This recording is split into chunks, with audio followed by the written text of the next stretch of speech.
Well, thank you very much, everyone. Great honor to be here with my friend. I'm delighted to welcome President Macron back to the White House.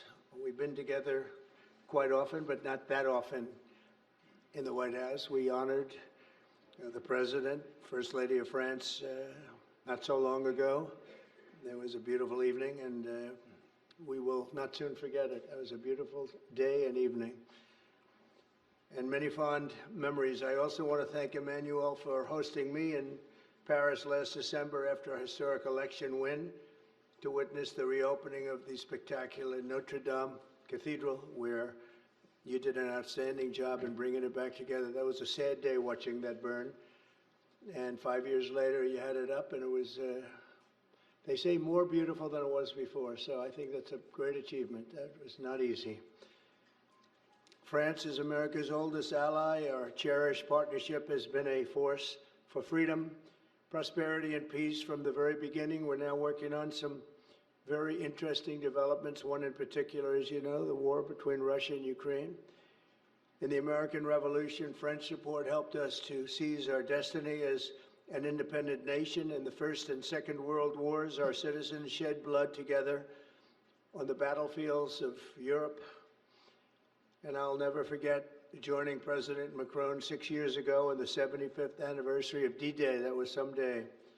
The purpose of our meeting today is to end another battle, a really horrible one, a war, something that we haven't seen since the Second World War, that is ravaging European soil, the deadliest and most destructive conflict that one can imagine. I've seen the pictures, I've seen the satellite photos and lots of other photos, and it's a horrible thing that's happening. Thousands of people are dying a week. This very day is the 3rd anniversary of the invasion of Ukraine, which would never have happened if I was president. That was not going to happen. The horrors of this gruesome and bloody war can scarcely be overestimated. Hundreds of thousands of people, Russians and Ukrainians in particular, have needlessly died. An entire generation of Ukrainians and Russian men has been decimated. 1,000-year-old cities have been turned into rubble. Those beautiful spires that you used to see there, they were most beautiful in the world, they say, are lying in heaps of rubble, blasted to smithereens. It's time to end this bloodletting and restore peace, and I think we're going to do it. We've had some great conversations, including with Russia. Since my return to the White House, we've made more progress toward that goal in 1 month than occurred in the past 3 years. And I've spoken with both President Putin and President Zelensky. And again, a lot of good things toward peace are happening, moving it, I think, pretty quickly. Last week, Secretary of State Marco Rubio, National Security Advisor Michael Waltz, and Special Envoy Steve Witkoff conducted successful talks in Saudi Arabia with the delegation from Russia, and I'd like to thank the Kingdom of Saudi Arabia and the King and Mohammed, great people. They're really working hard to get this done. Our focus is on achieving a ceasefire as soon as possible and ultimately a permanent peace. My meeting with President Macron today was another important step forward in that sphere, because he's been very much involved right from the beginning in trying to get it over with, and we're going to get it done. I believe that Emmanuel agrees with me on many of the most important issues. Chief among them is this is the right time. It may be the only time. You know, that's a very interesting and horrible situation, and that could evolve into a third world war. We're not going to let that happen. Should have never started, but it did, and what a mess, what a horrible, bloody mess. I'm also pleased that President Macron agrees that the cost and burden of securing the peace must be borne by the nations of Europe, not alone by the United States. And Europe must take that central role in assuring long-term security of Ukraine, which they want to do. And that's not a very big step. The big step is what's going to happen over the next few weeks. The United States has put up far more aid for Ukraine than any other nation. Hundreds of billions of dollars. We've spent more than 300 billion, and Europe has spent about 100. 100 billion, that's a big difference, and at some point we should equalize. But hopefully we won't have to worry about that. We have other things happening that maybe take that out of the realm of necessity.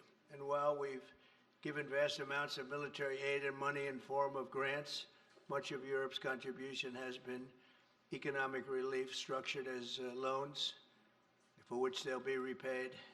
Like the Europeans, I believe that taxpayers in the United States also deserve to recoup the colossal amounts of money that we've sent. The previous administration never even thought of that.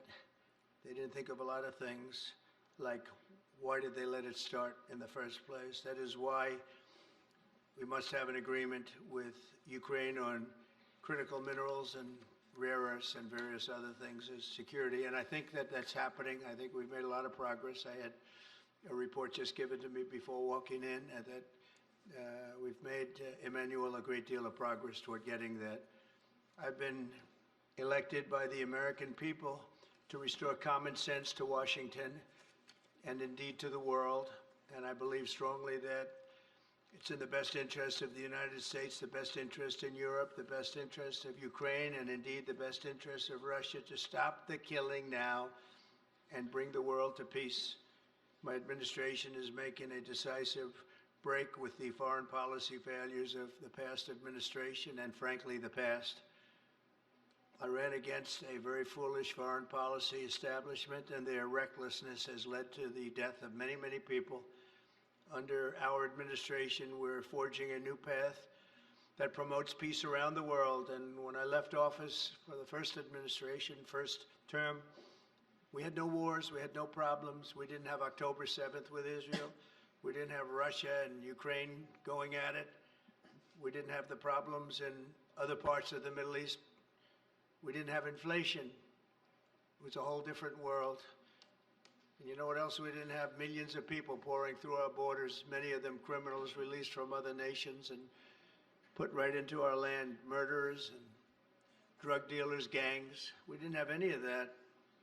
It's a different time, but now we have it and we're fixing it. We'll fix it all up. We'll get it done as quickly as possible. And we've made a great deal of progress. People are saying it was the best month for a president in our country's history. I hope that's right, but I feel it's right. We've done a lot of things in a very short period of time, 4 weeks. As I've said before, it's my hope that my greatest legacy, however, will be as a peacemaker and a unifier. I want to bring peace, not war. I thank President Macron for joining us today in this urgent work we're doing. We have some wonderful people up front right here that have worked so hard. Steve Witkoff, thank you very much. And Michael Waltz, thank you. Scott, thank you very much. And JD, thank you. They've really done a job. They worked very hard. It's a real passion to get this war ended. And I'd like to now invite Emmanuel to say a few words, and then we'll take questions. And again, Emmanuel, it's a great honor to have you with us at the White House. Thank you very much, please.